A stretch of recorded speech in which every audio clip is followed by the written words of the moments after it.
Bam, we're live. Yes. I'm at home. Nice. Dr. Trevor Kashey. Oh, maybe I will change your. What if I change your name to your Instagram account so people can see it and then jump on? That sounds like a genius idea, and I agree. Thank you. Thank you. Absolutely. We're off to a good start. Anything I say that you want to say sounds like a genius idea. Yes. I think I have this at. What's up with the green screen? Handle at Dr. Cashy, I think. I will check. Yeah. My fabulous iPhone device here. Let's see. At Dr. Trevor. Oh, yeah. Just Dr. Cashy. Okay, cool. Okay. All right. I found the button. Collaborative effort. Oh, thank you. Thank you. Good morning, everybody. Wow, you guys are piling in fast. You guys excited for this one? We're going to get straight to business. Do you think that if Will Smith had had a different breakfast, he would have knocked Chris Rock out? How does one grown man slap another grown man? He's 50 pounds heavier than and not knock him out. I don't understand. You hang with fighters in Azerbaijan, the warring country of my. I think he spent too much time pretending to smack people. Right. Damn, he did a good job. Then he gets an A. Right? Relativity, right? Man, oh man. Boys will be boys, right? Indubitably. Did you ever see the he has a biography out, Will Smith? Or autobiography? Well, I believe it. Well, actually, yes. I think I saw it pop up on Audible, perhaps. Yeah. He has an autobiography out, but and someone played a clip from it the other day, and it basically, when he was 9 years old, he saw his dad beat his mom till blood was pouring out of her, and he said his whole life, he resents the fact that he views himself as a coward because he never stood up for his mom. And I was like, wow, that's some heavy shit. I mean, and he wrote that obviously before that happened. So I always was wondering, like, oh, I wonder if that was like, he's like, well, shit, I got to do something. Perhaps it fills in some blanks. Right. Yeah, totally. I like both the guys. I mean, I don't know them, but just their body of work. Will Smith's one of those guys. If it's a shitty movie, I'll still go see it because I like him. I know very little about the encounter. I did see some of like the headlines popping up here and there, and I found some of the language rather cringy and got stuck on that rather than the story itself. The language between them, or the language in the article? No, the language in like outlets, like media platforms. I found it rather cringy. I'll just say cringy. You're a word guy. Yes, I consider myself having a semantic orientation of sorts. Yes. You value words. I do very much. Yeah. Very much. Yeah, me too. Very, very, very, very. What else? Very, very, very, very, very much. I think words are sorcery, but in the most childish sense. But I think people are manipulated, confused, distracted, got to do things by their misunderstanding of words. I don't think people realize the power of words. They create our reality. You might know this Tao is saying naming is the origin of all particular things, and I don't think people realize that's actually true. I would more or less agree. I also agree to the sorcery comment, because we tend to chalk things up to magic if we have a problem explaining the mechanism behind it. Right. And we have really a limited understanding, albeit a limited understanding of how language ends up affecting behavior. And to that end, it makes it look very mystical or incantatory, enchanting, I suppose, sorcery, that sort of stuff. And a lot of the things that happen kind of happen on accident instead of on purpose. And the post facto analysis just makes it look like it happened on purpose. Right. When I was a kid, I remember these Bugs Bunny cartoons where there would be like the old ones where there would be a book, and the guy would read from it, and Bugs Bunny would turn the guy into like a mouse, right? I'm like, oh, how silly! But like I've actually watched it happen in the last 2 years. People get turned into sheep. Correct. Just right before my eyes. I was like, wow. Yes. And I take a few interesting or possibly counterintuitive perspectives on things like that. Somebody might say that the person, like the media, manipulates people's behavior, right? A rather common sort of conclusion. And I take the equal opposite perspective that the media only does things that people already respond to. And so the people that consume the media actually direct the media content rather than the other way around. Oh, wow. And that kind of thinking, it has continuity with, I heard you on another podcast and you guys were talking about that in terms of diet. Like you can ask someone to write something down, what they eat every single day. And I think the example was the person might write down that they eat 1,200 calories a day, but they weigh 340 pounds. And you're like, that doesn't make sense. But then, you see them 2 weeks later and they've kind of lived up to that. They've lost 20 pounds because now they're living up to what they told you that they were. Absolutely. You can kind of reduce it down to like a so-called Hawthorne effect, right? Where like, if you or anyone else operates as if you get watched, that your behavior ends up changing as a function of that watching. And a lot of people kind of discount that your behavior can change even if you watch yourself. I'm going to have to ask you about that 1 second. Hawthorne effect. The Hawthorne effect is a type of reactivity in which individuals modify an aspect of their behavior in response to the awareness of being observed. Wow, just like Dr. Cashy said. When in the L1s, when Greg Glassman used to teach this course called the CrossFit Level 1, he used to say that basically. I mean, it was pretty obvious, but he'd say, put someone on a rower and check their time. And then when you walk up behind them and check their time, all the numbers start going up. You stand over their monitor and their shit starts to get real good. Yeah, for sure. Well, especially if, the boss man comes walking by and you have one, the other, or both. You either have an appreciation of this person's attention, affection, and approval. Right. Like you care that this person has a positive regard for you, or you have fear of this person rejecting or punishing you. And both of them end up having the sort of result of increased work output. And those have subtle yet fundamental differences in where that, I'll just call it motivation, comes from, which I find fascinating. Yeah. I'm always perplexed by the people who don't give a fuck about that, who like almost sabotage themselves, who don't respect the fact that the boss is there. You know what I mean? Like the boss walks into the lunchroom and they double down. They sit down, throw their legs up. I'm like, funny you mentioned that. You can also take the approach that people just do what they get taught to do. And if the boss accepts that sort of thing, or only intermittently rewards or intermittently punishes, that as a side effect, it actually sort of facilitates that sort of lackadaisical behavior under surveillance. Yeah.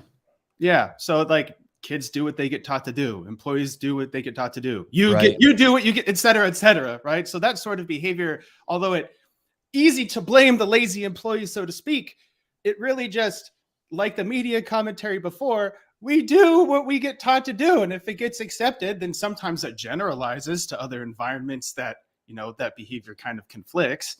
But if it happens as an ongoing thing, well, it takes two to tango, my brother. Yes. Yeah. Dr. Trevor Kashey has a website and a business and a project and a experiment running on a website called Trevor Kashey Nutrition. You want to see this website.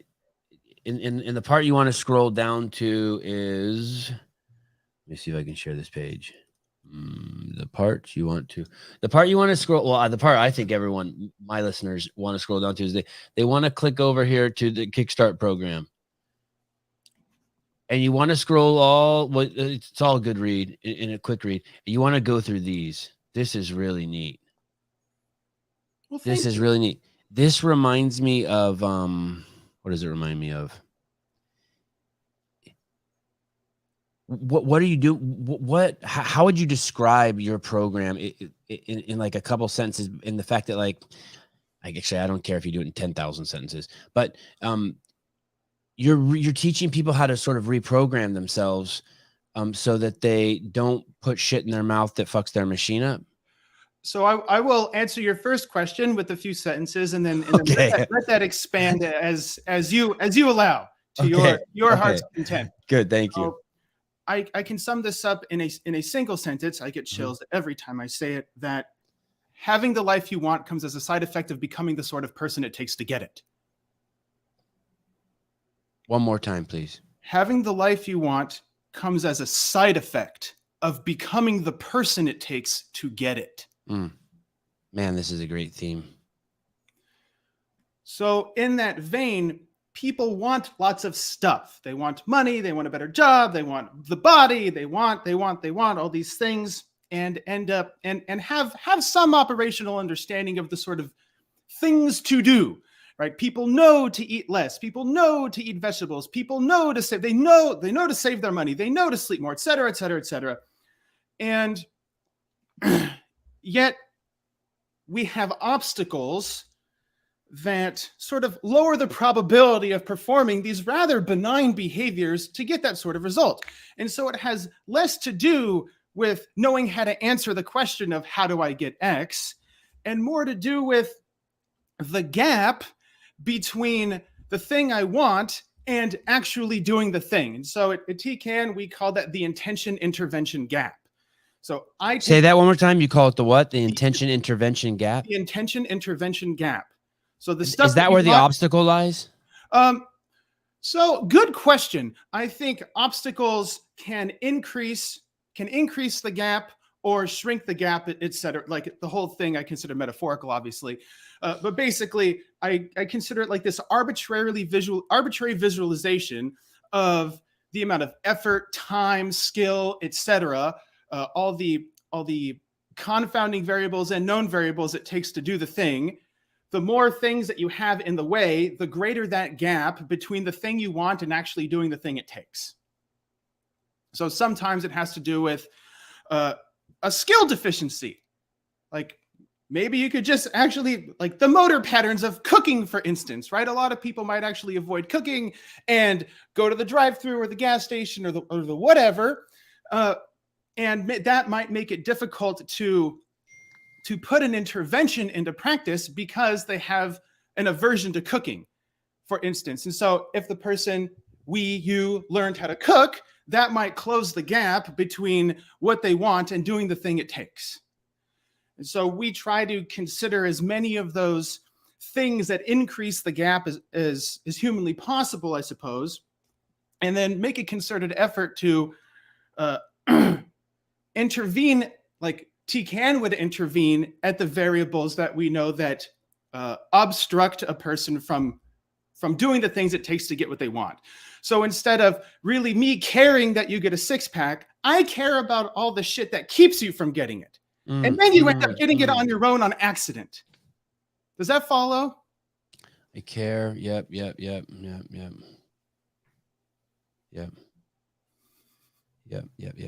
Obstacle, a thing that blocks one's way or prevents or hinders the progress. That's an obstacle. Yes. Why listen to Dr. Trevor Kashey? Well, for starters, just to throw the most superficial thing we can throw out there, at 22 he got his PhD in biochemistry. So he's a dork. So and then on top of that, he went to Azerbaijan to share this knowledge with fighters. He's not a dork. So and the whole life is just sprinkled with that. But I just want to give you guys a couple just quick, like, kaboom, like, oh shit, like you're not just listening to some guy who fell off the turnip truck. And you can go to the website and see that this thing is really well thought out, and it would be a fun adventure. It's I was gonna do the math. I screwed that up. I screwed that all up. We got time, man. Let's see. There's let me open up my calculator here. There are thank you for taking the stress off me. There's 12 weeks, and that's times 7 days, and that gives you 84 days. And there's $1,497 divided by 84 days. And the program is only $17.80 a day. I normally don't do that, but I just there's a button on there that says, how much does this cost? Yeah. You should see the before and after photos. When you put stuff up like that, you're such a genuine guy. and it's such a serious project. Not serious, like I don't want to take away the happiness and fun from it. You can say serious. Okay. I give a shit, man. Okay. Like I almost started crying just saying that. Yeah. Okay. I love it. Okay. For It's Pete's such sake. yeah, it's a serious project. When you do things like before and after photos, do you ever feel like you're like because that's where I guess the Venn diagrams would cross with the hey, take these pills and you'll lose weight. Like when I was at CrossFit Inc. And I ran the media department there, and I'm so proud of it. I was basically in charge for when the place went to more or less 300 gyms to 15,000 gyms, and I was the only second guy on the media team there, and we expanded massively. But there was a point like in 2017 or 18 where Greg goes, "Okay, we're going to start using before and after photos," and I was kind of like shocked. Did you have any what do you think about before and after photos? Like almost like we were too cool to do that at first. You know, like fuck you, our shit, like fuck you. Either get on or don't. You know what I mean? Like our shit works. So that sort of from a business perspective, I'll say that sort of pattern of behavior, I agree will support a single man. Okay. What pattern of behavior? Sorry, I lost you already. Well, understood. So I'll just call it the pride of keeping the results to yourself. Yeah. Well said. Okay. Yes. Okay. To add on to that. Yes. It was pride. We were a prideful bunch. Yeah, for sure, man. And until like I would say even a couple of months ago, nobody really even knew what I looked like because I absolutely refused to let the way I look affect my business. I refuse to let people like, he looks great. He's a really smart dude. Whatever. I'll sign up with that guy. That I felt cringy because of it. And I had this weird dialectical tension that, well, either I end up marketing myself because of the things that I can do and accomplish and or the results that the people get speak for themselves. And so I ended up going that route, which then created a secondary sort of tension of, well, do I post results of people or do I let them post? And I say use the term post loosely, and then let word of mouth take care of itself. And probably close to the first 10 years, I let that happen. I operated in more or less silence, only allowing the word of mouth from the people that I worked with increase my client load. Yeah. Aside from the first major bump that I got because I got syndicated on accident. In either case, that's the story with Alex. No, this actually happened well before that, probably in like 2014, perhaps. Okay, sorry, I don't mean to interrupt. I'll make a note and I'll circle back around. I won't forget. Okay, go on. So I'll just to give you a key word. I came onto somebody's like relatively high traffic fitness blog at the time of like a third choice because the other people bailed, and then somebody like, hey, I worked with this guy, you should talk to him, and he said okay. And that's how I found you, by the way. Michael Easter, the author of the Comfort Crisis. Yes. Yeah, he's like, dude. I go, what? He goes, you got to meet Dr. Trevor Kashey. You'll love him. I'm like, all right. And then I couldn't find you because you were hidden amongst photos of Tyson Fury. Okay. So am I the first person to say that? I think so. Yes. You're a good dude. Yes.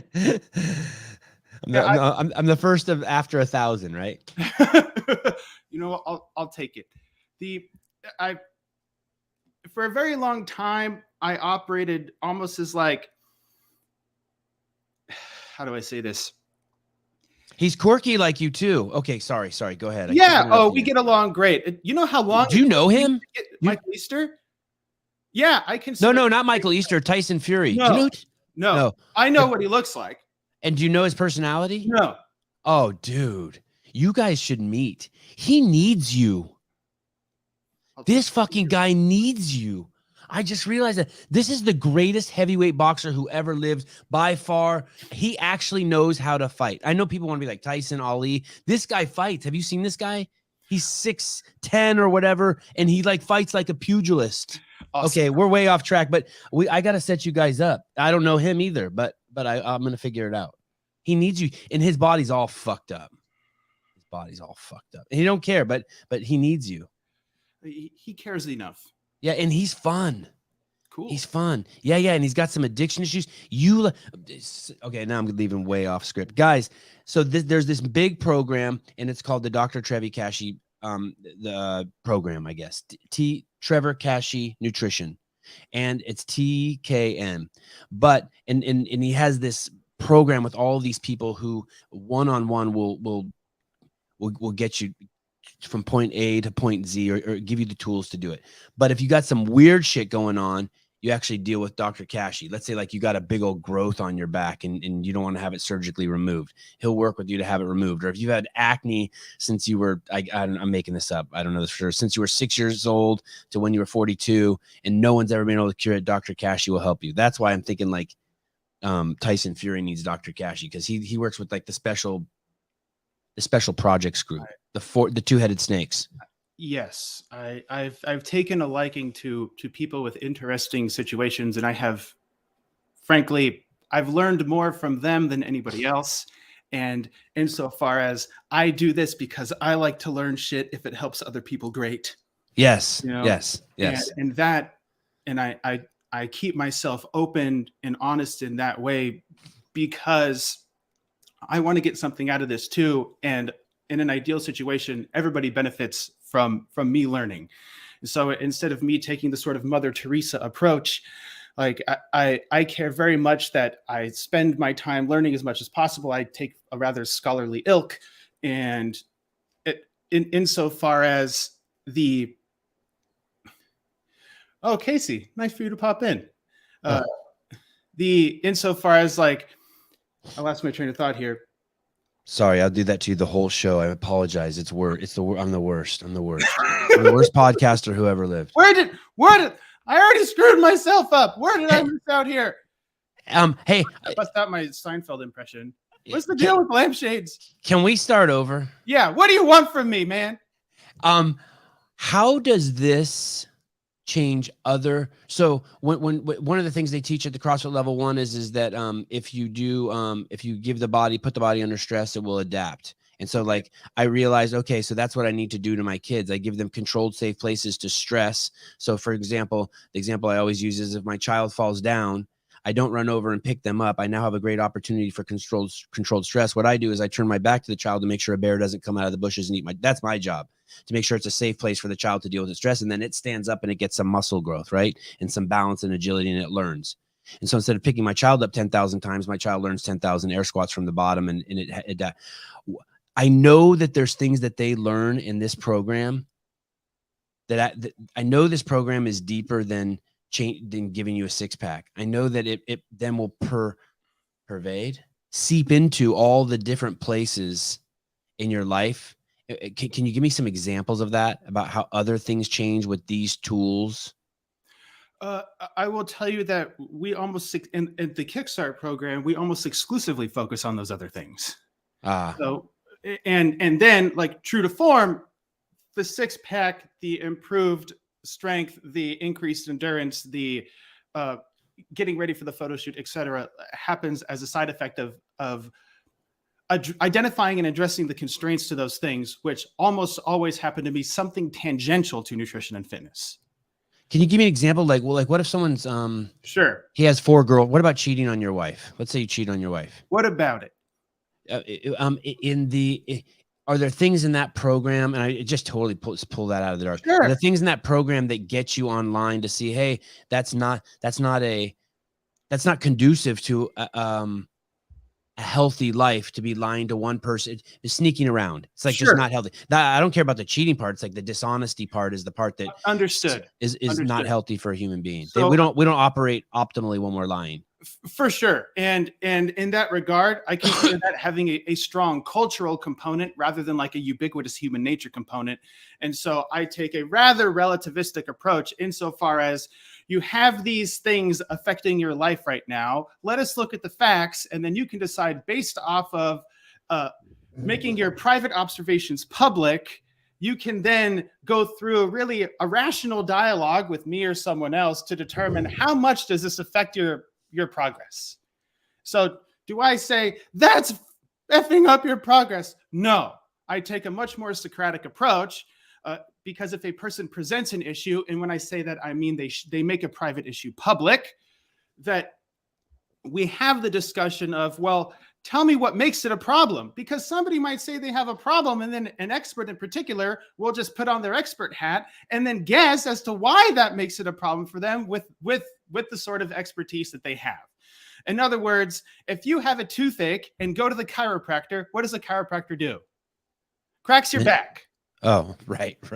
Right. And so what I think the problem is or causes, I put way in the back burner because I care more about why you think it causes a problem.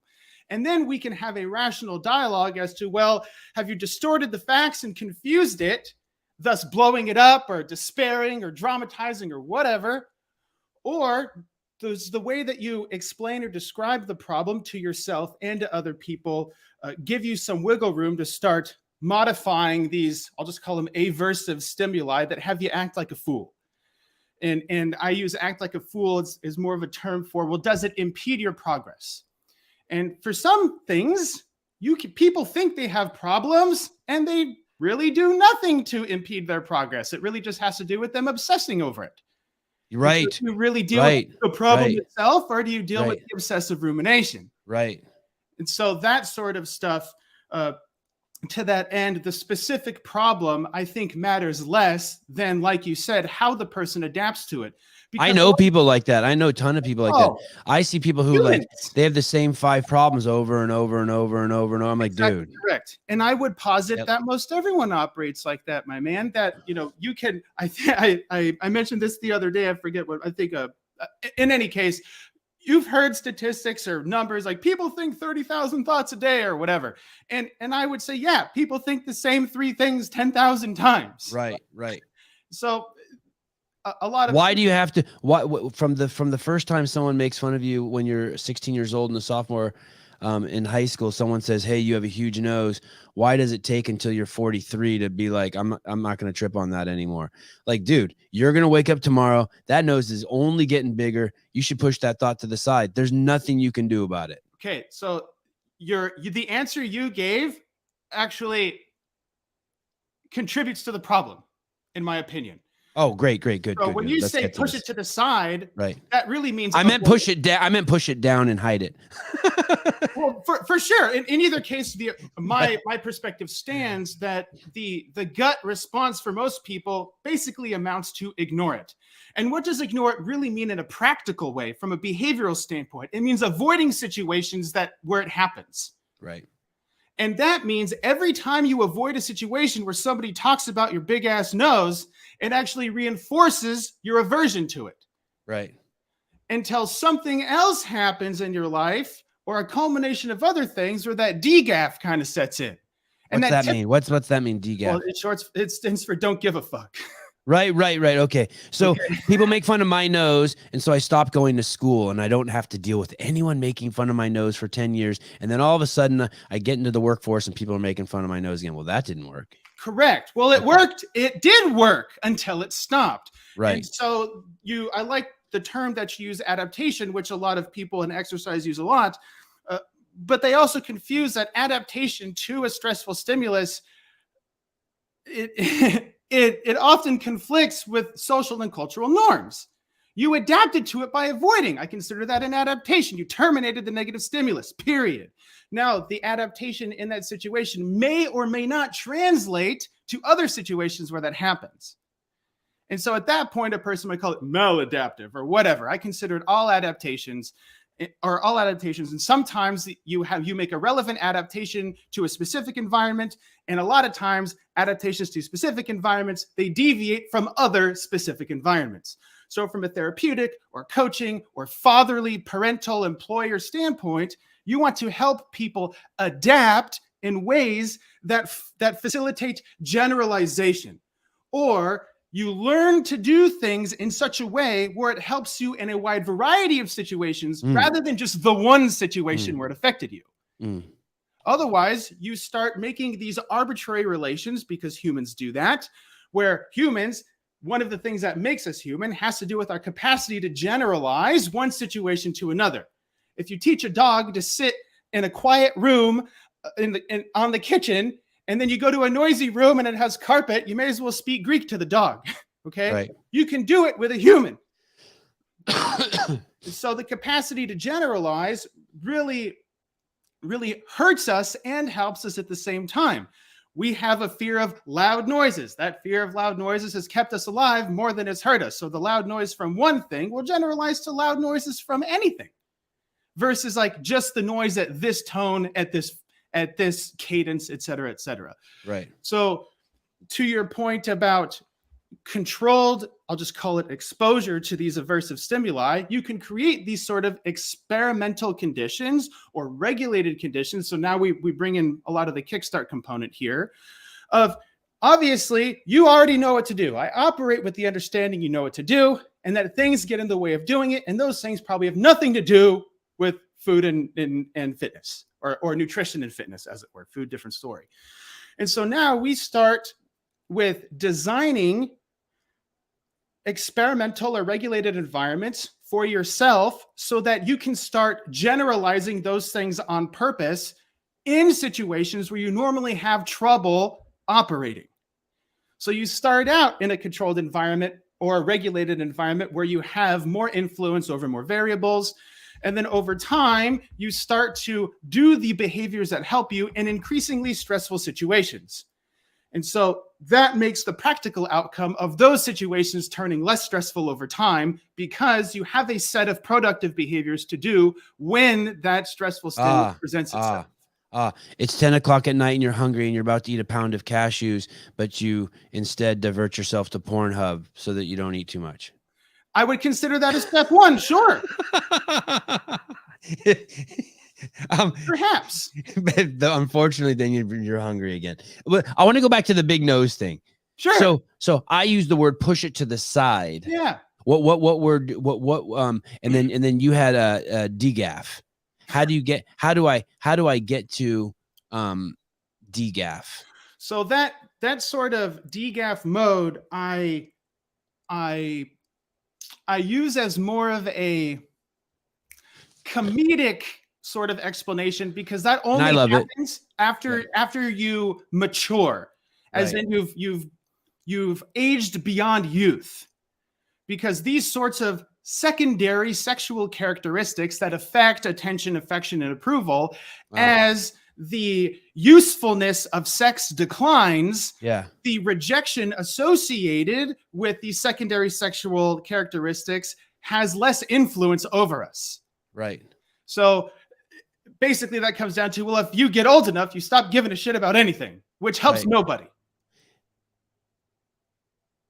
In terms of what do I do about it now? Oh, yes. Good.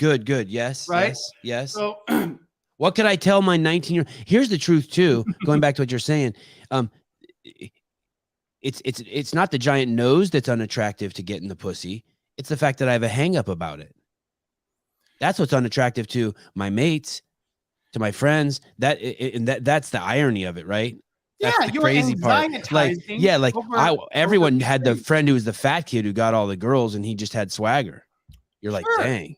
So this dude believes in himself. So it's not. It's just even crazy. Yes. But so how do you? Yeah. So how do I? And you nailed me. What happened to me is I ended up having kids. And one of the things I came up with is like, hey, I'm never gonna let any of my insecurities. I'm gonna start letting them all go. I'm not passing those on to my kids. I'm not gonna let them see.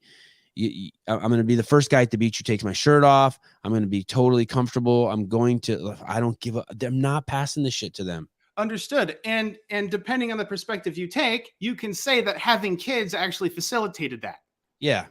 Totally. Would I recommend having kids to get over your anxiety? No. Yeah, like at 18. Like I should have just had a kid. Yeah. And it probably wouldn't have even worked, right? It does a lot. People grow up fast. Right. Does that make it an acceptable thing to do from a cultural standpoint or an economic standpoint? Or do you have the chances of causing more problems than you solve by doing it? Yes. To that end, do I consider it an option? Absolutely. Would I consider it a recommendation I would give? No.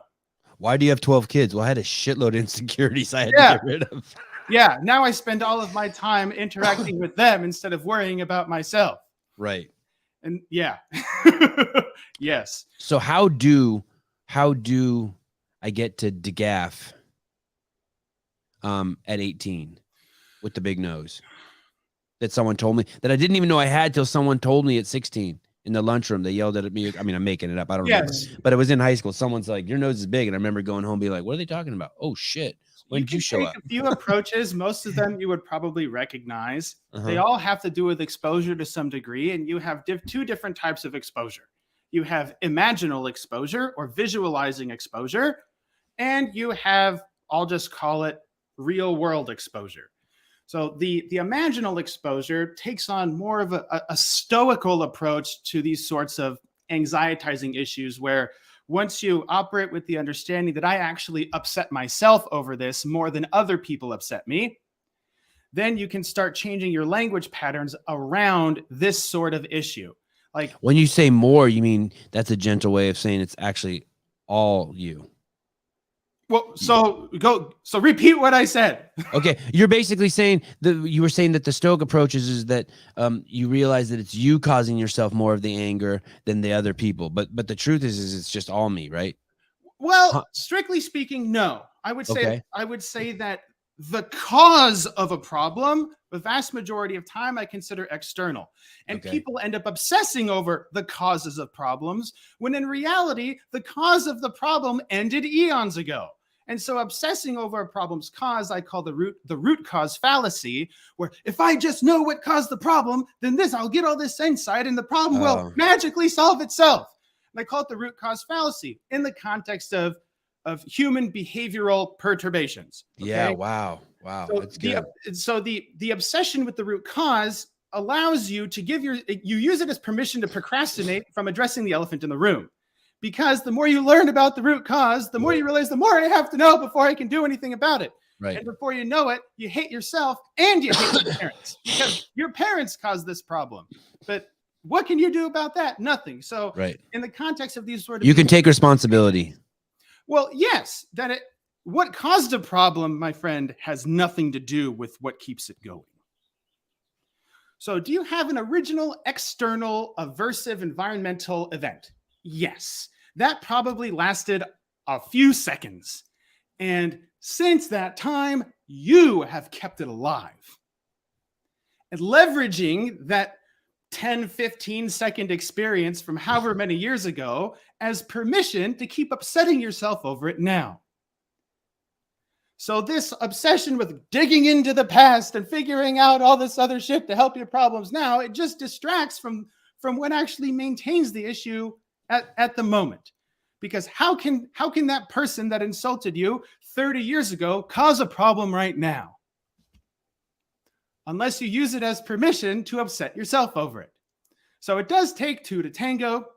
So again, And how about all the people around me that demand that I be upset because Dr. Trevor Kashey said I have a big nose, or Dr. Trevor Kashey said that I could get over it. He's not taking it seriously. You see what I'm getting at? You see why this is a great metaphor for this day and age, right? Agreed. You threw out the D word, one of my favorite words of demandingness. Yes. My wife says, that man over there said you have a big nose. You need to go over there and fight him. Oh, the N word now. So demandingness, these sort of language patterns associated with demandingness tend to manifest with these extreme sort of absolutist black and white language patterns of need, should, must, have to. There's the class at the university that says that if anyone calls me a short, big nosed bastard, that it's against the law. I can't do that. It. And to pull from the Stoic approach of things, which I like to do often in situations like this, it really amounts to like, everybody can see that I went bald. So that's all you have. Like, right. Like, really? Like, can you use your other brain cell to do something else now? Literally every person on earth that can see me can see I have a large nose. Out of all the things fucked up with me, you chose the thing everybody can see. I'm short too. I'm short too. Again, something readily observable by 100% of the population that can see you. And so these sorts of like stating the obvious, from the Stoic perspective, like you literally just stated the obvious. What do you intend to accomplish out of pointing out something everybody can see? Yeah. You should see what I really act like. So like you can throw yourself under the bus a little bit there.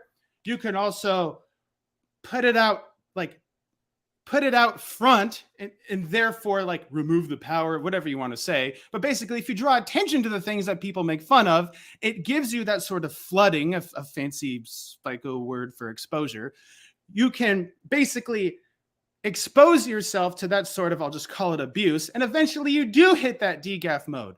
It just has a contingency of, do you avoid it once it happens? So if you expose yourself to a stressful situation, if you expose yourself to it long enough, right, your CNS you'll start to get aroused, right? You'll get aroused by the environment, and then because of the environmental arousal, you'll start arousing yourself because of it. And that sort of stuff facilitates things like panic attacks. So does the environment actually cause the panic? No, I actually think the environment causes, right? An external stimulus does cause you to get aroused. And then because of that arousal, now you start anxietizing. And you can anxietize into oblivion and have a panic attack and faint or whatever. Or you can recognize that something in the environment aroused you and you can sit in it.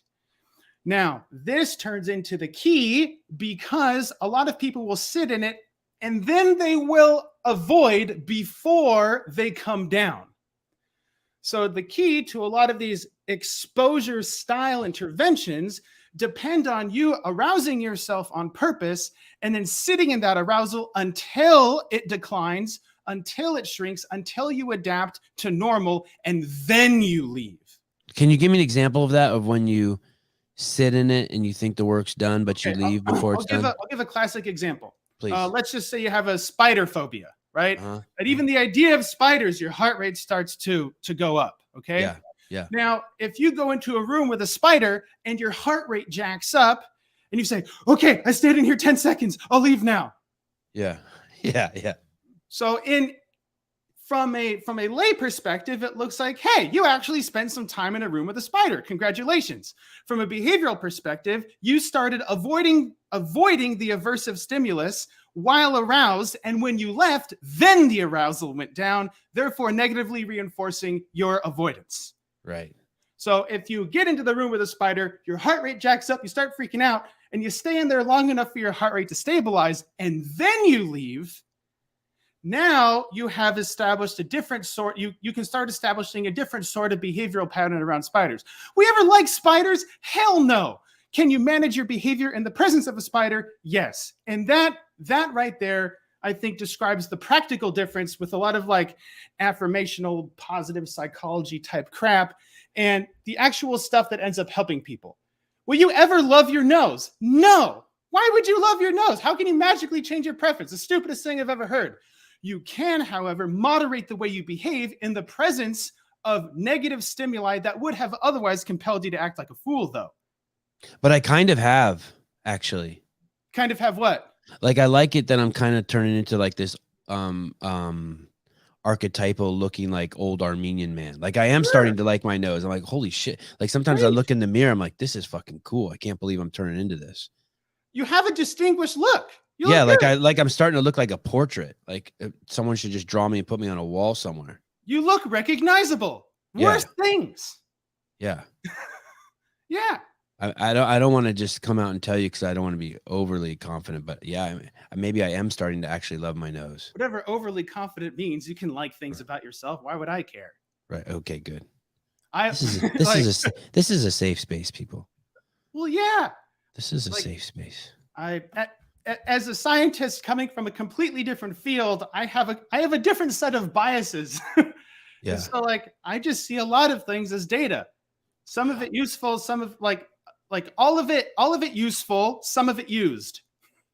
Why did you move to Austin? A couple of reasons. Oh, where were you first? Where were you before you moved? Born and raised in Arizona. Okay. And it's by Scottsdale? I have frequented Scottsdale, but I actually born in South Scottsdale Shore. Okay. Raised in way West Phoenix, but that means nothing because Phoenix takes up half the state. Right. and then spent my So you watched that town explode. How old are you? 31. Oh, wow. Okay. So maybe you're pretty young. Did you watch it explode? Yes. You did. Okay. Enough. One of the fastest growing cities in the world, for Yeah. sure. Yes. A great Not place. as fast as a place where Ukrainian immigrants are now running to, but outside of that, it's very fast. Yeah, right. Yes. An interesting word for growth in that context. Right. Yeah. Yes. So why Austin? A couple of reasons. One, frankly, logistical and financial, that like because of the tax situation, my wife and I, Mrs. Cashy, wanted to move because we lived in Ohio and they have a rather high, an expensive place to live tax wise. I'll leave it at that. Right. And there we had a couple of options of like, where can we live that would make our tax situation easier? And of those places, how many of those places do we know people? And so I moved here more or less because of the tax situation, the value per dollar situation. I'll just call it cost of living. I guess that works out as a more diplomatic term. Okay. Because of the better cost of living, and because my best friend, Alex Hormozy, lives here. And so those two things combined made it an easier decision to move here. Also, since you have a CEO shirt on, I highly recommend you look him up, especially if you like hyper-masculine, polarizing individuals. He definitely fits in that category.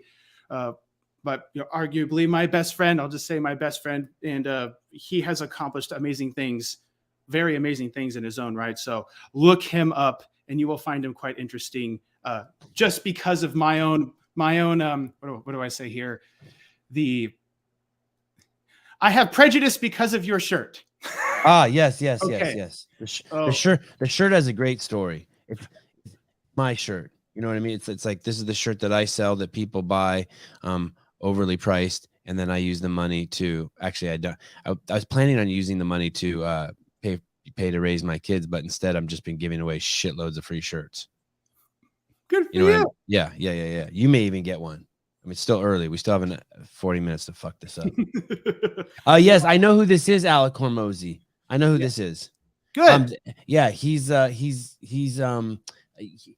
you know who Ryan Fisher is? Yes. Okay. So I know Ryan Fisher Okay. through the CrossFit community, and he's been on the podcast maybe more than once, for sure once.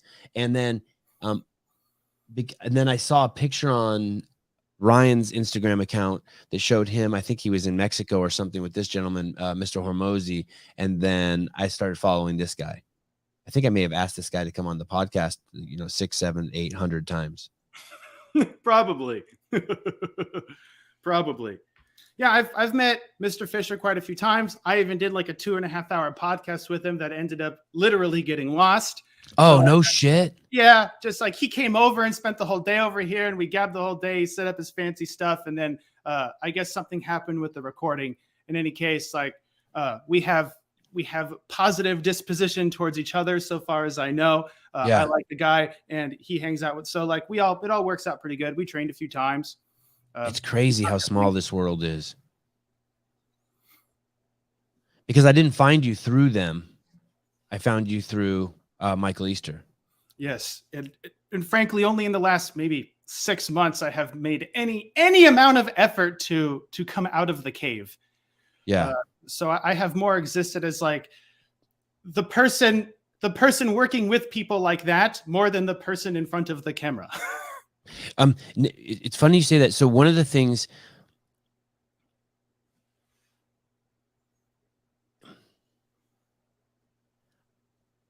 I never had an issue with the way I look. Like since I've been a little kid, I always like the way I look. Even when people make fun of me, I go home and I'm never like, hey, I want a nose job or I want to cut it off. I'm always like, yeah, I like the way I look. I'm like, when I look in the mirror, I'm like, oh, that's cool. Always. But during this sort of explosion of social media where everyone has their own TV station, I was like, I didn't think that other people should have to look at me. Does that make sense to you? Okay. I didn't think like I saw other people, like I would see you and I would be like, oh, Dr. Cashy looks handsome and he looks smart and I like his eyes and his eyebrows and I like looking at him and I don't have what it takes to be in front of the camera. Well, I don't know, about 2 years ago, in my whole life, I've always walked towards things that are uncomfortable, right? So Okay. like, in high school, if there was a play and the thought of getting on stage and doing a performance would give me massive anxiety. So I would go do it. I'd go try out for the play, or I've always been like that. It's funny that in the kind of the whole CrossFit community, you're kind of around those like-minded people who see something that looks like it's going to bother you or irritate you, and you kind of go towards it. Yeah. A classic way to normalize self-harm, fitness. Yes. And to just sort of confront like public speaking's like that. Like I hate it. I don't enjoy like meeting strangers, but this podcast like forces me to go straight into it. But all of a sudden about 2 years ago, I started speaking to the camera, and it's been this growth for me in a very, very positive way, incredibly positive way. Have you experienced that? Or what was your apprehension to coming out of the cave and being forward facing? Did you not like the way you looked, or did you not think your message was worthy, or did you think it was a waste of time, or what was your deal? And then how have you grown since then? Frankly, none of the above. It more had to do with me, with people taking what I say out of context and using it in a way differently than I intended it. Oh, yes. So misunderstood. Or just frankly abused. Malicious. Yeah, essentially. And so I care very much about like your question for the 2-word sentence, or the 2-sentence explanation, gave me palpitations, because how can you explain anything in 2 sentences? And so that's sort of like, what can I say? How can I explain this in such a way that we end on the same page? Okay. And that takes, all right, what do we talk about? Let's discuss the key terms. Once we have an operational understanding of the key terms, now we can start incorporating those into the conversation, and we can start solving problems, having a conversation, whatever. And when you start getting interviewed by people, by excellent journalists, by lawyers, by people who know how to interview, they can make a person that has expertise in a subject look like a dolt, for one, because you have limited experience interviewing, even though a lot of experience in the lab, or a lot of experience in the gym, or a lot of experience anywhere. Handling the sort of interaction with a person that knows how to interview, for instance, can really create a lot of issues, especially like if you have a lovely conversation with somebody, the next day you see a headline, and that headline has approximately 0 to do with anything you spoke about. It might take one of the words you say out of context and turn it into something that sounds totally different. Worst case scenario, what happened to Joe Rogan? Okay, sure. Okay. Which made me only like him more, by the way. Understood. So I had this, I have this fear that what I say gets used in a way different than I want it to get used. Right.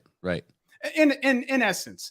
So for that reason, I avoided a lot of public appearances, because I could, with a high-performing person, which I use the term generally, right? Billionaire, gold medalist, whatever, I could sit, close the door, have a 3-hour conversation with that person, and we check all the fucking boxes. Every single one. And amazing shit happens. Period.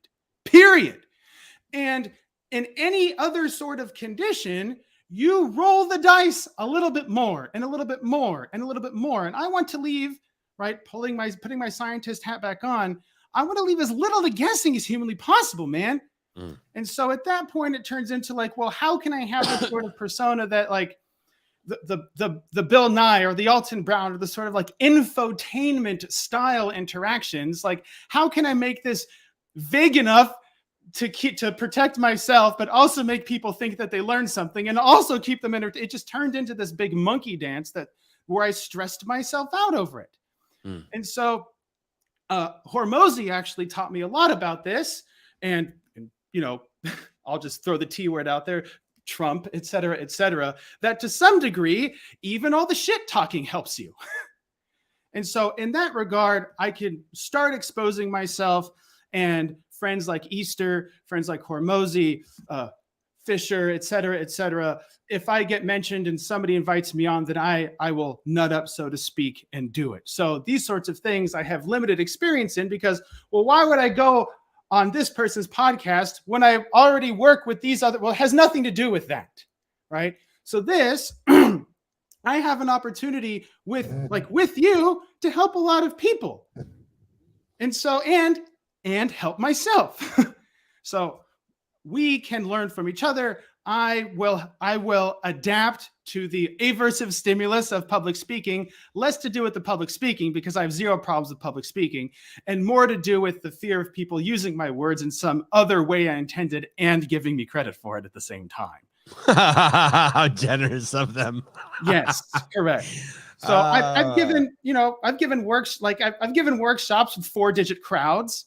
It still had that sort of like, we close the doors, we come to terms, we check the boxes, and we all end on the same page. So we enter strangers and we leave friends. And very few interactions give you the opportunity to do something like that. And so like you have longer podcasts. And so for that reason, I actually like that helped me. Because we can start this as strangers. I go in blind to try and eliminate some forms of bias on purpose. And if we hit it off, great. If we diverge, great. In either case, we learn things about each other and we will end up coming to terms throughout. And so long as we come to terms, like we have like I understand the words, that the face noises you make, and you understand the face noises that I make. Even if we diverge in our opinions, we still have an amicable interaction. But most of the time, when people diverge in their opinions, they diverge in their opinions because they think the same words mean different things, and so they end up trivializing the point of the conversation and then going towards really more malicious style interaction. And so long as we asshole, yeah. Right. You're adult. You're adult. Downing. I've never used that word dolt. I learned it. Someone called me adult on the internet. I had to look it up a couple of months ago, and I heard you use it, and I just tried to use it for the first time. Okay. Adult, a stupid person. Yeah, adult. You dolt. Can you just say it like that? Could I just like could my wife like park the car on the sprinkler on the lawn, and I'd be like, you dolt? I've only in present day, I've only ever heard it used as gossip. Oh. Like talking about somebody else in private. You don't sling it at him like you fucking idiot. So just stick with you fucking idiot. So I love playground insults or grandmotherly insults. I love that. Like, what a turkey, man. Oh, that's good. Yeah, like, I have a podcast with this guy, Josh Bridges. He's clean like that too. Instead of saying Jesus Christ, he says cheese and crackers. Yeah. He said instead of shut the fuck up, he'd be like shut the front door. And he's a Navy SEAL. Oh, I love it. And to some degree, with a person like that, it can hit harder. Yeah, and a pussy like me, I gotta like sling some like harder shit around, posture up a little bit. If I bust out knucklehead, like I mean that. If I say you fucking asshole, that probably means we have a very strong friendship. Someone called me crazy town banana pants. That almost sounds like a compliment. I know. I was like, I saw that on the internet. I was like, wow, this is a lot. There's a lot of words to be called. Crazy town banana pants. And then I started thinking, I was like, the kind of person who slings that like insult around, that they like cook cookies for their neighbor they don't like. You know what I mean? This show's completely crazy town banana pants. I put less butter in their recipe. Yes, I'm gonna punish him. Another one that trips me out about communication, the misunderstanding of words, but two things that I'm really hyper focused on, and I've been focused on for a bit here is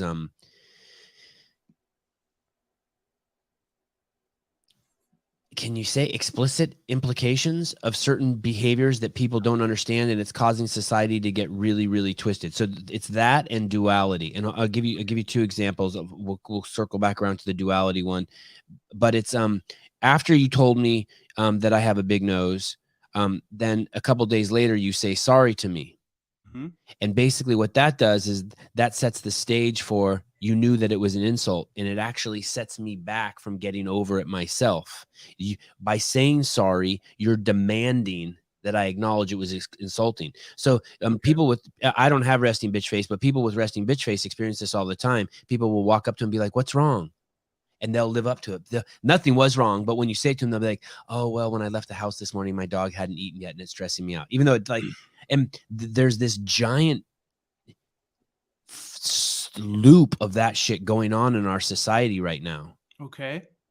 Are you feeling me on that? That wasn't a great example. Are you feeling me I understand. I'll read between the lines and you can accept or reject. Okay. Yeah. Say what I said and make it smarter. So please. I have noticed the increase in disturbance as a function of economizing language, where you use the term explicit implications. It sounds a lot like what appear as demands that we put on ourselves for other people to act a specific way. Yes. Because of previous interactions we have that may have occurred in other situations, and therefore we appropriate it as a cultural standard. Right. And a lot of times, or 100% of the time, it means that we leave it up to the other person to guess what we mean. And so what you call explicit implications, it really puts the demand on the other person to what other people might call read your mind. Okay. Yes. Now, a lot of times, or projecting their shit onto you. Well, the demandingness. Yeah. And so in a lot of situations, it works out just fine. It works out enough. It gets intermittently rewarded, intermittently reinforced. So like you roll the dice every time you do it. And because of culture, it works often enough to do it all the time. Okay. And sometimes it goes awry. And in those situations, it creates disturbance in one, the other, or both people because those demands got violated. And so the economizing of language, what you call the explicit implications, has quite a few benefits in a lot of circumstances. People will call body language, or I like to say dynamic posture, things like that. We just assume that the other person knows. In other words, they must know what this body language means, or else they're an idiot. And so this demandingness, actually have a, hold on a second. I've got a toy. Oh, good. Let's see. This. Oh, yes. Okay. Wow. Hold on. Let me restart this because now I have lag. Now he's stealing the show. 1 second. I got a delay here. All right. There. Okay. So this. Okay, people, this is now going to cost you extra money. Yeah. Turn off the stream if you haven't paid up your monthly dues. So I have a basic 3-term contingency here. I put basic in quotes. The S stands for stimulus. The R stands for response, and the O stands for outcome. Okay. Now, the outcome determines the strength of the stimulus the next time the stimulus presents itself. Okay, just like we discussed, just like we already discussed, right? The outcome of a situation now changes the effect of the stimulus the next time it presents. So it can either create a larger aversion, or you can start adapting to it, etc. So when you start getting into these language patterns, we have 3. I put source in quotes because depending on the sort of orientation you have, it could turn all external, which would turn like extreme behaviorism, or all internal, which would lead to probably more contemporary style stoical cognitive behavioral stuff. You have 3 basic sources of where problems arise. Like you can cause them yourself, other people can cause them, or life in general can just kick you in the nuts. Okay. And depending on how you observe the source of a disturbance here. So this turns into your stimulus. The source of its stimulus, these 3 sources. I'm triggered by them. I don't believe in them. I don't believe in them. I messed up, you messed up, life sucks. And so very generic sort of sources here. Yes. And from there, depending on how you describe that observation, affects what happens next. Okay? Oh, good. Okay. Changes the probability. And so you brought up the D word of demandingness.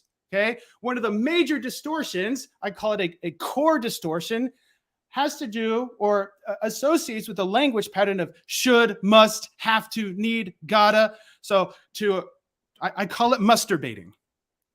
Right? You start masturbating. You must do this. I must act perfect. She must treat me well. Life must give me the best parking spot, whatever. Okay. Yes. And that alone, Yes. can cause problems, which we'll get to in a second. However, in a lot of instances, this demanding the should, must, have to, need to bring out your forgive me here, your explicit implication. This has an implied or else. Demanding this does this. Yep. I get excited about talking to this stuff. So the sort of language patterns, we start making rules. Like, you must treat me this way. They must like my video.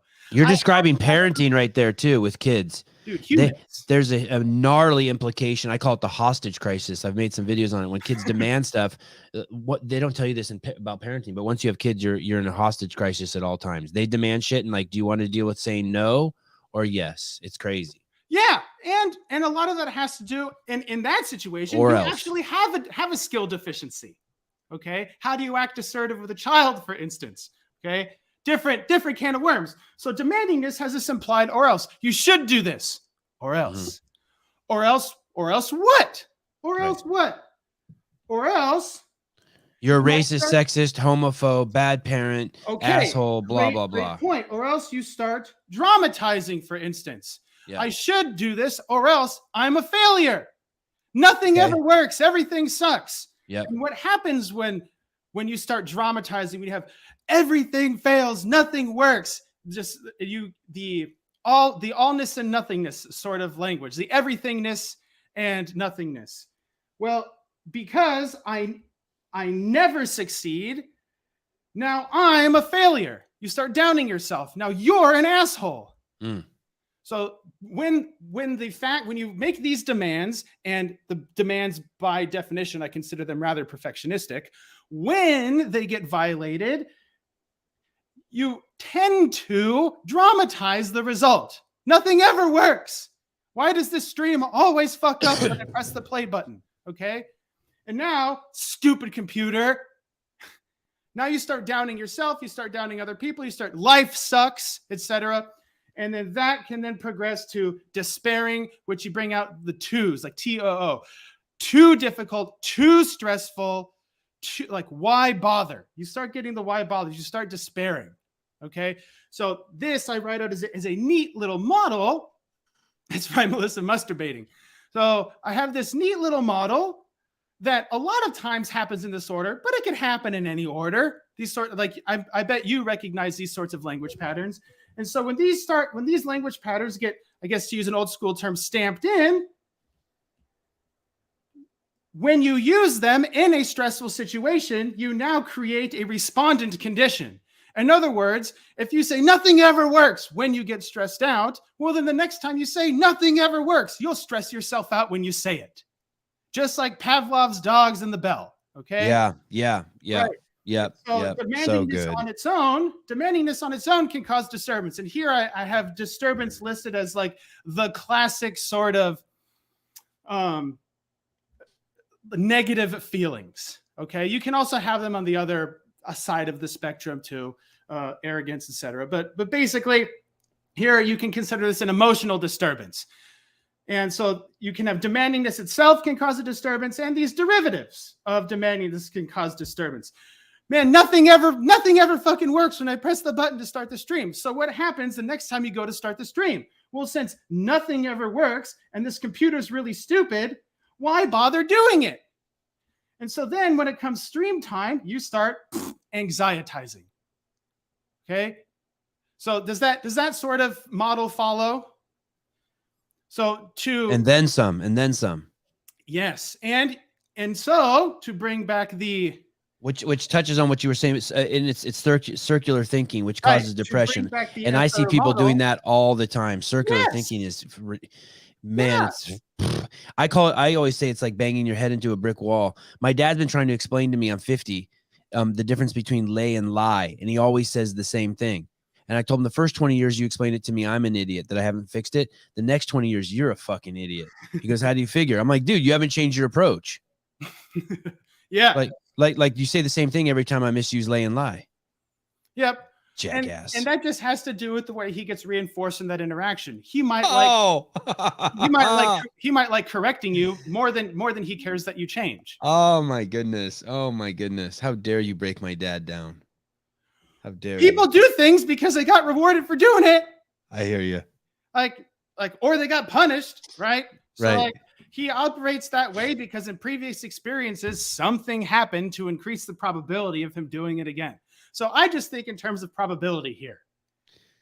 And so the more often situations happen, the more like reinforcement just stands for another, like you can just call it an increasing probability. What about just autopilot? Well, you think that's just a who you ask. Like, say that again? That depends who you ask. Right. So I pose that as a not maybe not an opposing theory, but a theory maybe in conjunction, or it could be opposing to people do what they're rewarded for. What about just these people around me who are just on autopilot? Well, you can still make the argument that experiences in the past shaped the behavior in the present. In other words, that behavior came from somewhere. Right. It came from a previous experience where it worked out. Like someone told me the other day that they're really, really stressed out about global warming. I go, what about it? They're like, well, the environment, the air quality is so bad. And I did a couple of quick searches and I'm like, hey, we have the greatest air quality on the planet since the advent of fire. Okay. They're like, well, and they were tripping. Like I threw a bucket of cold water on them. Perhaps. So what problem do you want to solve? But they were just on auto. I could tell they were just on autopilot. Like they just saw their feedback loop just gives them that stuff. And I was like, well, hey, let's see if that's true. And for that reason, I like to present this sort of behavior as a annoying. One moment. We can still see it though. It's good. Cool. It's good. Stimulus, response, outcome. So I like to present this as a 3-term contingency that feeds into itself, because that person still has the fear of the air quality and now really just short-circuited their way of talking about it. So from like a cognitive standpoint, a cognitive therapist might say that sort of interruption will end up helping that person think better next time. But in reality, you throwing a bucket of water on their electrical system punished them into changing the way they explain their fear next time. Or they just hate me. And exactly correct. Exactly correct, my friend. And so I make the joke that punishment makes criminals, right? It teaches people to avoid the bad thing. And in some instances, avoiding the bad thing also leads to doing more good stuff. In a lot of situations, avoiding the bad thing means doing the original thing in a different way. Yeah. Yeah. When I was much younger, I've known my wife forever. She one time said to me, and it's just stuck with me forever. People lie to avoid discomfort. Well, so like you cheat on a test because you don't want to get the bad grade. You know, sure. Your girlfriend asks you, were you out with that other girl? You say no. Yeah. Even though you were out with her and her friends. It's lying ends up, like, the label of lying ends up causing issues of its own, because then you want to avoid called the lying. So I really just see it as people avoid conflict. And sometimes they do what other people describe as lying. Yeah. So does that make them a liar? Well, no, it means they did something to avoid conflict. And the behavior that they did also ends up conflicting with what culture would accept, but that it has less to do with the lying and more to do with your response to that stimulus gave you an outcome that causes more problems than it solves. In other words, calling it lying accomplishes nothing. Okay. From a practical standpoint. What does the person do instead? Because another person would say, stop lying. But how the fuck does that help anyone, man? Right. Oh, I'm starting to see this theme in what you're saying. It's now so good. Start operating to avoid getting called a liar. Yeah. Which still facilitates the same damn behavior and makes I'm going to say, like, really just makes a more clever criminal. So the implications, or that sort of morally charged language, does it help a person to operate in a way that other people accept and they feel okay with it? No, it just scares them into operating some other way. And that other way they operate may have cultural acceptance and may just get hidden enough to keep from getting rejected. And now you know where a bulk of anxiety comes from. We lie to avoid imaginary punishment, right? Yes, you avoid. So the like you use an interesting term, imaginary, here for punishment. Really, if you get punished, temporally speaking, yes. So you create a superstitious behavior, for instance. Okay. So if you get the crap beaten out of you in a room with a red clock, well, then if you enter a room with a red clock, your nervous system will start getting tuned. Yeah. Okay, so if you have a punishing experience, then you start making these arbitrary relations with things in the environment that then start increasing your emotionality when these stimuli present themselves again. Hopefully that ends up following that. Does it really have to do with imagining a punishment as much as something in the environment related to a previous punishing experience? And so, because if you end up changing the environment, that anxietizing goes away, unless something else in the environment ends up generalizing to that other punishing experience. And language can do the same thing. So people can tell themselves all sorts of crazy shit and work themselves up, because, like we just discussed with the semantic model that I just described, with the sources and the distortion and then the disturbance. So because of the way face noises work, if you just think of language like noise instead of like this amazing things that humans do to transfer information, and it's like all this other, it's a miracle, whatever. If a cop turns on his siren, it stresses you out, right? And because that sort of obnoxious noise, we have an innate aversion to it. And it gets paired with other stuff, but basically it gets your attention and stresses you out. Now, a lot of language can operate the same way. If you call someone a liar or an asshole or a thief or I love you or whatever, that noise then like elicits a respondent condition in the person's body, just like the siren ends up working somebody up.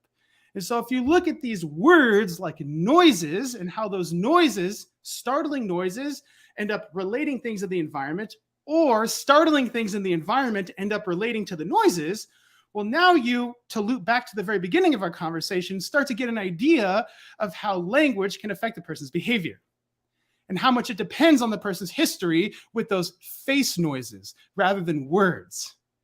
And really looking at it in terms of a noise at this cadence and this magnitude really changes the way you start really respecting how these things can affect behavior. Because it makes very little sense to say that I love you would make somebody run away, okay? I love you makes a lot of people run away for whatever reason. Why would somebody run away when I love you means this? But you've missed the point of meaning. Meaning comes from previous experiences and stimuli getting paired with the face noise. Such a good example. You see how I get like worked up over this shit? Such a good example. So thank you for letting me literally scream about that.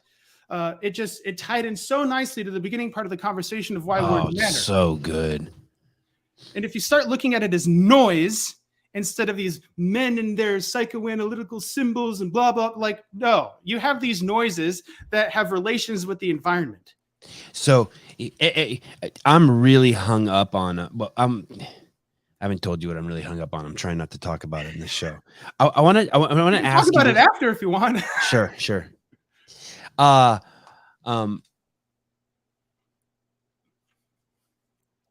When I think of reality versus thoughts, I like to use this example about the red light. We all agree it means stop for the function, and yellow means slow down, and red means go for the function of us not getting into traffic accidents. Okay. And but we know that red doesn't really mean stop. It's like an accepted delusion or an accepted signifier. It's just an accepted. It's accepted. I'll give you another example. Okay. Hold on one second. Please go I ahead. think Please. that ends up confusing what this gets a little philosophical here, or even Okay. epistemological. Okay. You have to throw out some demandingness here. Consider what meaning means. Wait, hold on. Sorry, hold on one second. I Venmoed him $1,000. Nothing's free. Dr. Cashy's a shark. I told him I'd have to, but we have to put it on YouTube. Okay, Yes, go ahead. Indubitably. Yes. If you have an operational definition of meaning, then you can reconcile a lot of this sort of tension you have. Because we all know it means this, even though we do these things instead. And to me, that sounds confusing as shit, man. So that then it begs the question of what does meaning mean, which gets a little epistemological here. Like, Okay. how do we really know the things that we know? And so I'll give an example and then I'll let you continue. If you have a $1 bill and you throw it on the ground and Another perfect example. Go ahead. Yes. And you throw it on the ground and a toddler walks in, they pick it up, you have a neutral stimulus, okay? They play with it, they tear it up, they draw on it, they whatever. If you throw down a $1 bill, the toddler picks it up, you take the $1 bill from them and you hand them a piece of candy, okay, something interesting happens. The next day, they pick up the dollar bill off the ground, run up to you swinging it, expecting you to trade it for a piece of candy. Now money means something. Right. Because you've paired a neutral stimulus with a polarized stimulus.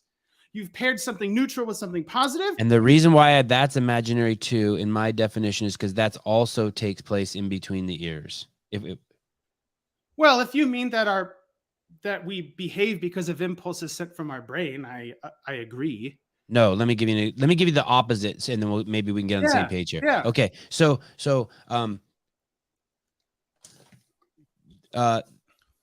This is a Listerine pack.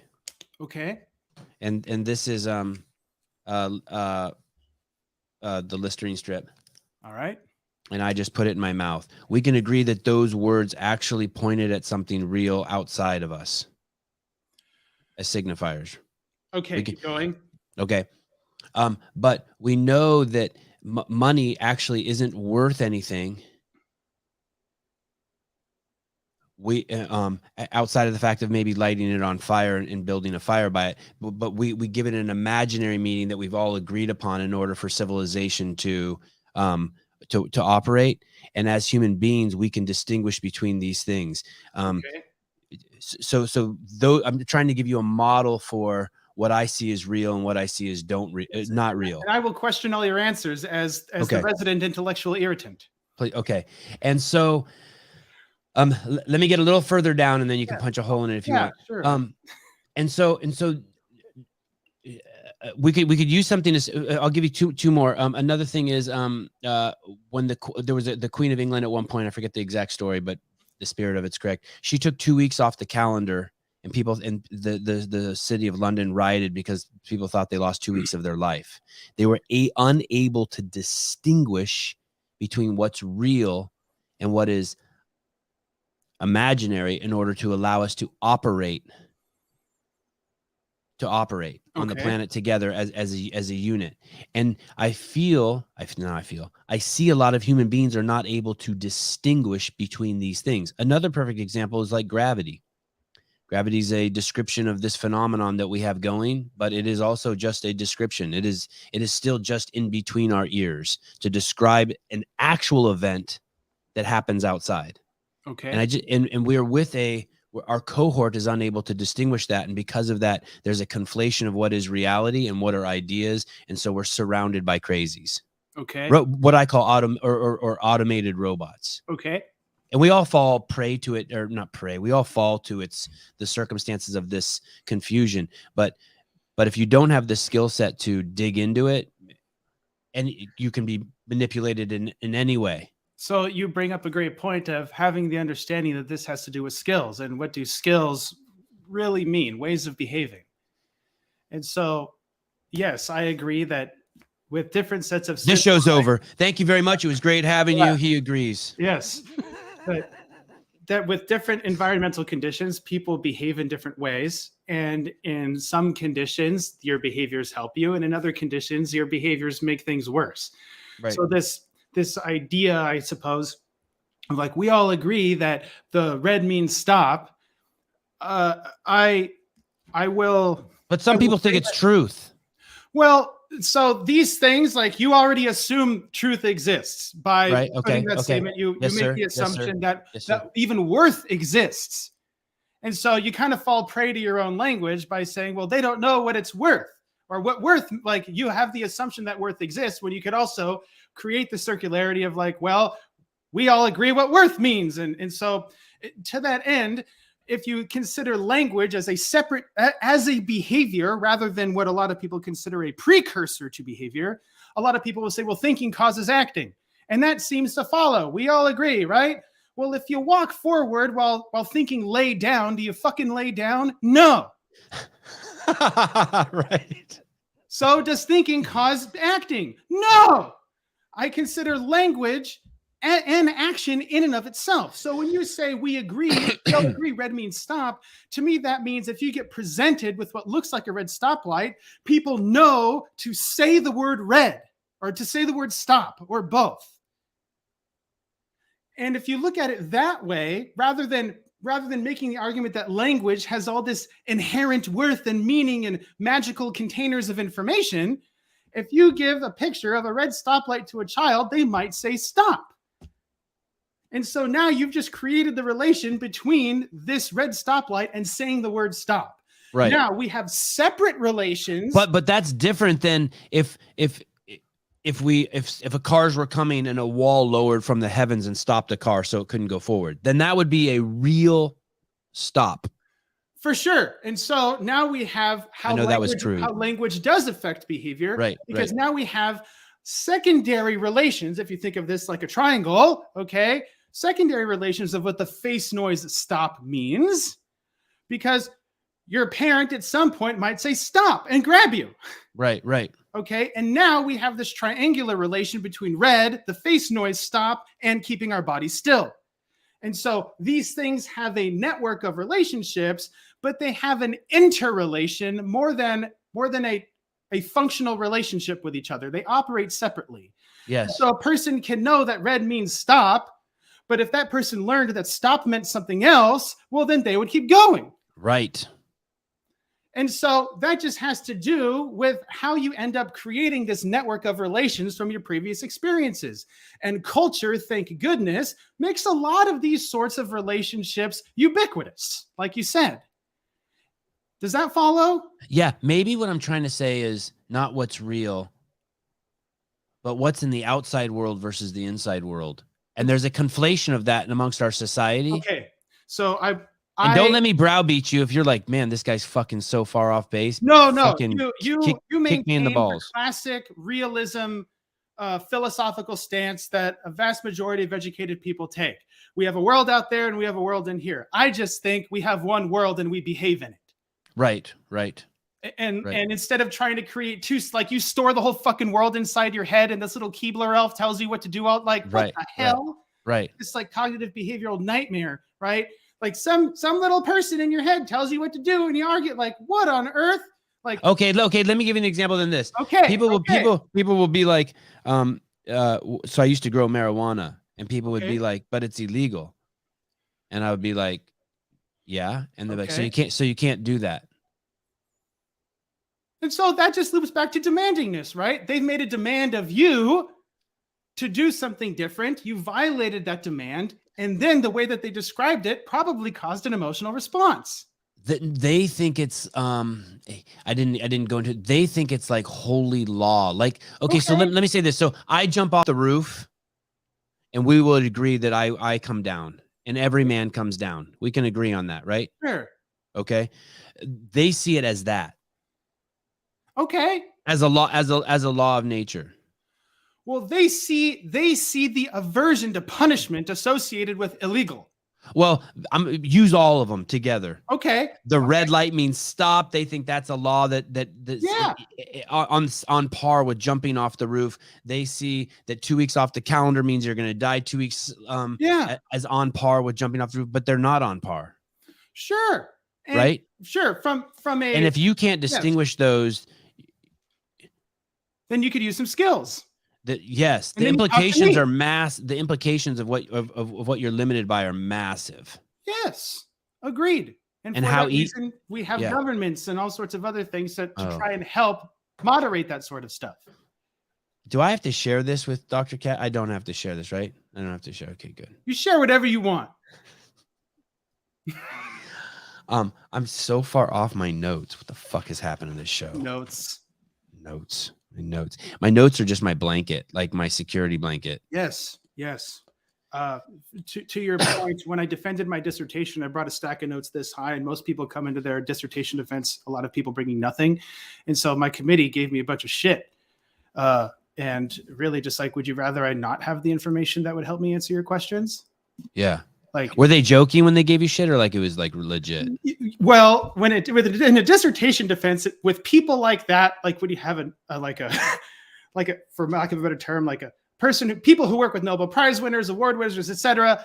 Every question turns into a test, and so they asked to see how I would answer more than they assumed I broke any rules.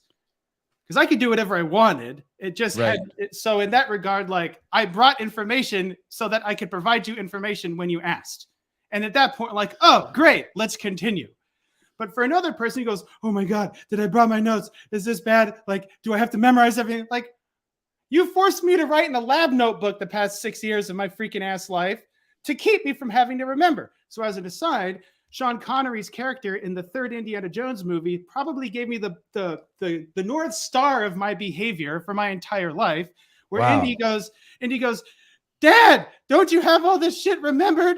Like the challenge, you know? And he goes, son, I wrote it down so I didn't have to remember. And as like an 8-year-old, I was like, whoa! It really helped me out a lot. The magic of pencil and paper. Yeah. And then you see it like, and scientists in general, you see this theme of like, I have things, I can look it up. Why would I memorize it? You end up memorizing stuff on accident, obviously, because you surround yourself by it all the time and form a lot of functional relations with your environment. But in reality, like if I want to know something, I'll look it up. In other words, I appreciate you having notes because to me, it just means you care. Yeah. Well, you know, there's a point where, did you use any of those notes during your dissertation? No. Okay. I think I may have looked at them once while thinking about what to answer.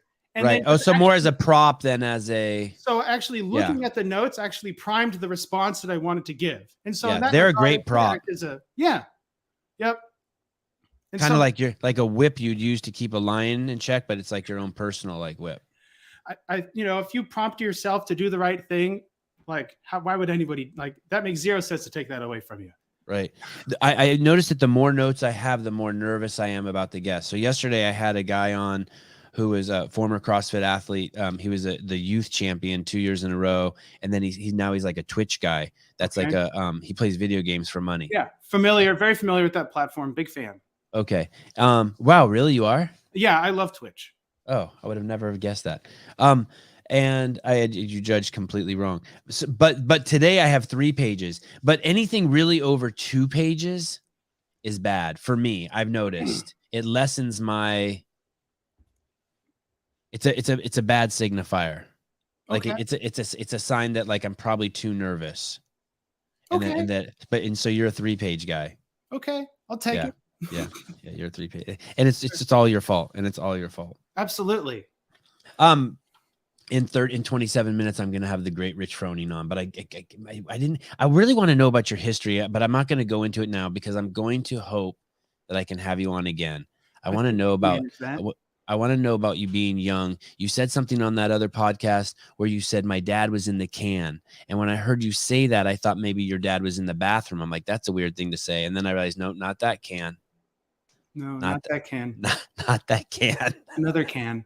Another can. Yeah. Okay. Here's one more subject. We definitely don't have time, but I'm going to open it up with you anyway. What about duality? What about the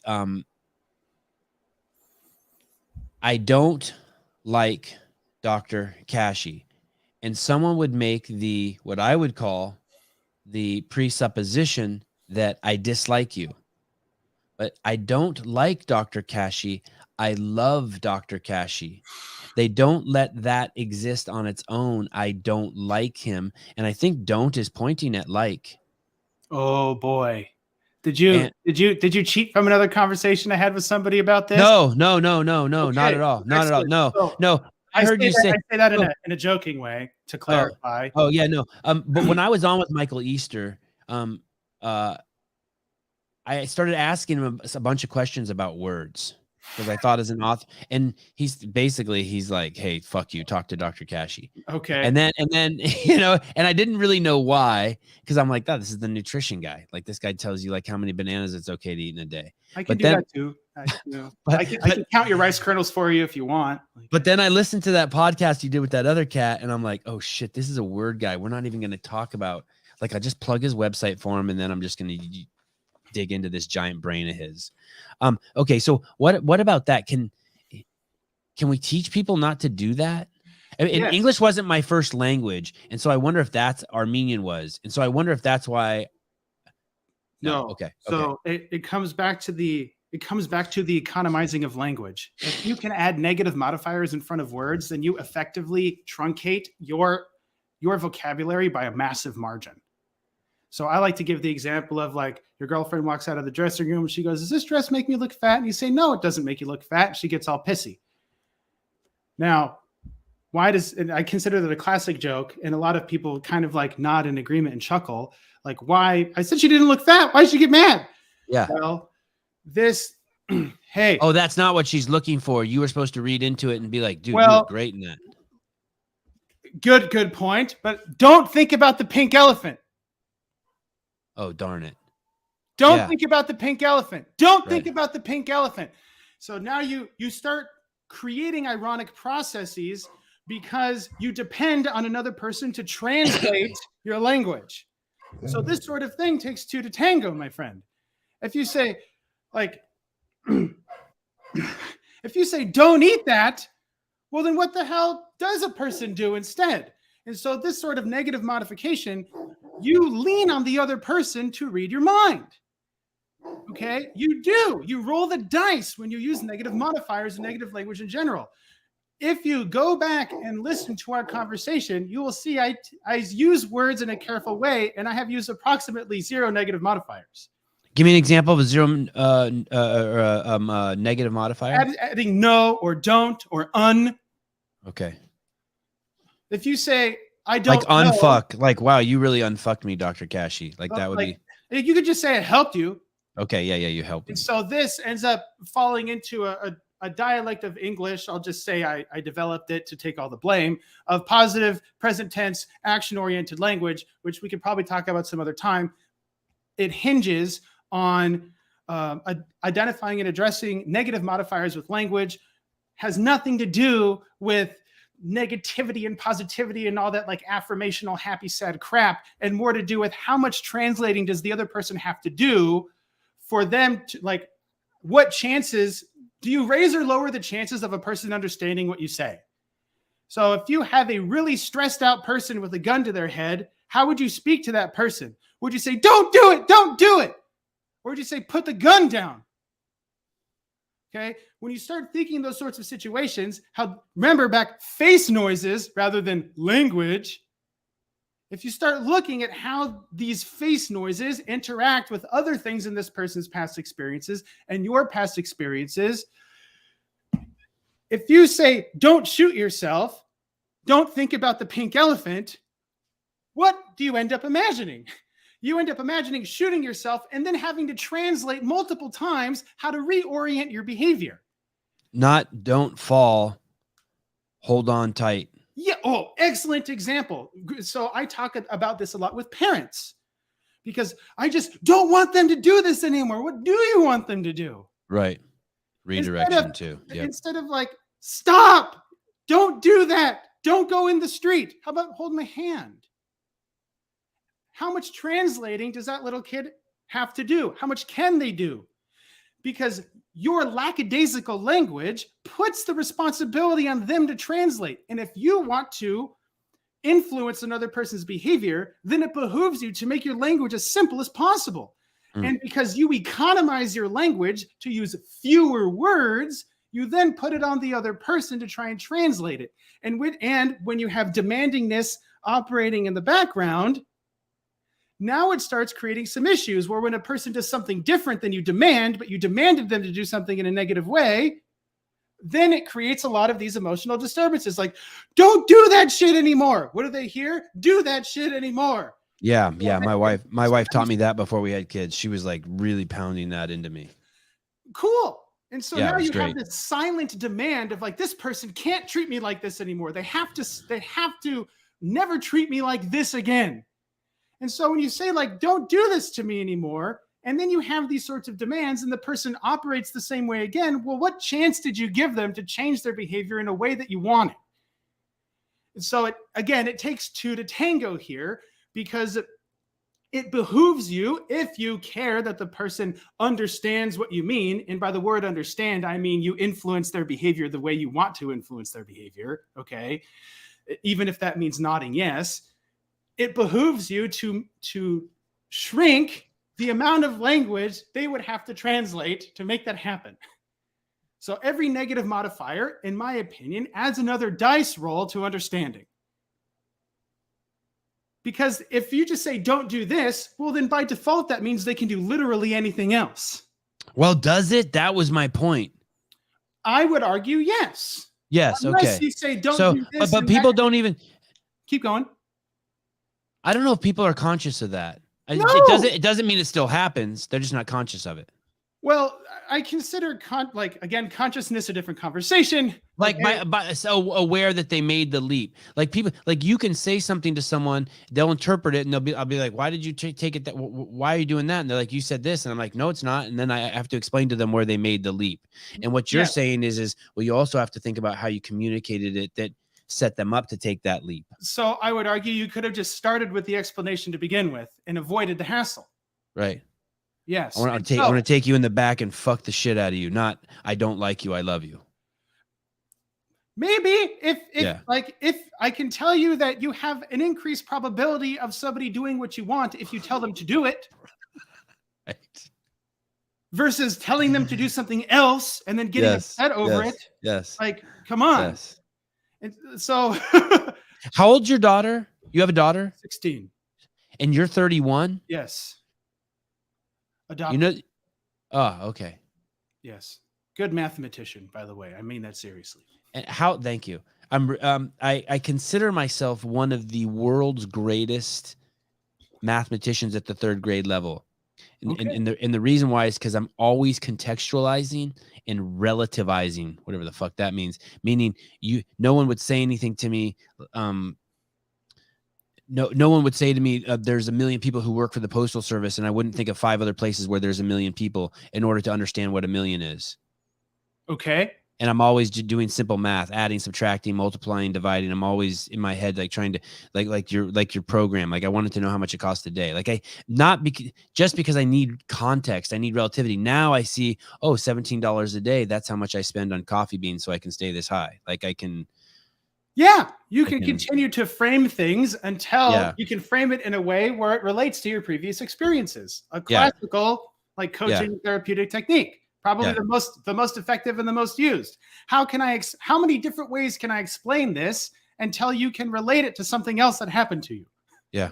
And so what you just described, somebody might call framing. How many different ways can I describe this and still keep the facts straight until it increases the probability of a behavior that helps me? So you're breaking down of like, whoa, $2,000 or $1,500 sounds like a lot. And that might create an aversion for somebody. Right. And if you say, well, $17 a day, I can do that. The ivory towered a-hole might laugh at that person. But the reality is that this just has to do with relating it to a person's previous experience. And you might end up a lot of people will do the wrong thing. If they don't, when they don't do that. So for example, someone will say the measles vaccine saved X amount of kids. And so then you're like, okay, cool. And so then you look, and the 10 years prior to the release of the measles vaccine, no more than 500 kids died a year in the United States prior to the release. So then you start thinking, how many injections do they give before there's an accident where someone's injected with the wrong thing or a needle breaks off and someone, how many accidental deaths are there by injections every year? And if that alone is 512 that happens to kids giving the measles vaccine, then all of a sudden you're like, well, shit. So 12 kids die every year to prevent measles from spreading. Those numbers aren't correct, by the way, people. I just made that up but if you don't do that, valid public health concerns. Yeah, if you don't do that, you will take unnecessary enemas. Yeah, and you can also anxietize yourself if you have missing information. Right. And for that reason, we develop friendships with people that have different skill sets and different language patterns and different experiences, and we discuss these things and all come out better for it. Yeah. Accumulate wisdom. I'll be sending you a survey that I would like you to respond to, telling me how your time was on the show. It'll only take 15 to 20 hours to do. Okay. Now, as long as I know ahead of time. Should we have a survey? What if I had I just tell everyone, all my guests had a great time. That's all. And when I mean they, I just call my mom. I'll call my mom when we get off. She'll be like, how was it? Like, oh, the guy had a great time. Because my mom told me that this is my living room and my guests should have a good time in it. Ooh. Excuse me. Wow. I told one of my sons the other day he's really a duck, and then he was hatched from an egg. He loves it. I love ducks. My favorite animal, by the way. He's 7. Oh, okay. We're finished on this question before I go. Okay. Before you go. Is it true that duck eggs have more protein than chicken eggs? Someone just told me that yesterday. They said, I got 2 ducks. I said, I thought you have 12 chickens. I said, yeah, but ducks have more protein in their eggs. A look-upable thing. If they have a bigger egg, then presumably it has more protein in it. All right. Do ducks normally have a bigger egg than a chicken egg? Maybe. Another look-upable. A look-upable thing, frankly. If they existed as a frequented commodity foodstuff, then I would probably have an answer for you, just because of putting myself around it. But like look-upable. If I remember correctly, they have quite large yolks. But other than that, I would look at it. This guy knows the difference between real and not real, but he doesn't know about a duck egg. Anyone who's watching this show who knows Tyson Fury, if he's in the States training with the Diaz camp or whatever, you have to hook these two up. You have to hook these two up. It would not be the first nasty fighter that Dr. Cashy has worked with. He has worked with some really, really violent human beings in order to help them with their great word, violence of all types, execution of their violence. Mr. Cashy, thank you very much. Thank you to Paper Street Coffee for keeping me high the whole time. Guys, I know this one's going to be so popular, and I know we didn't get to a lot, so we will try to circle back around with the great Trevor Kashey.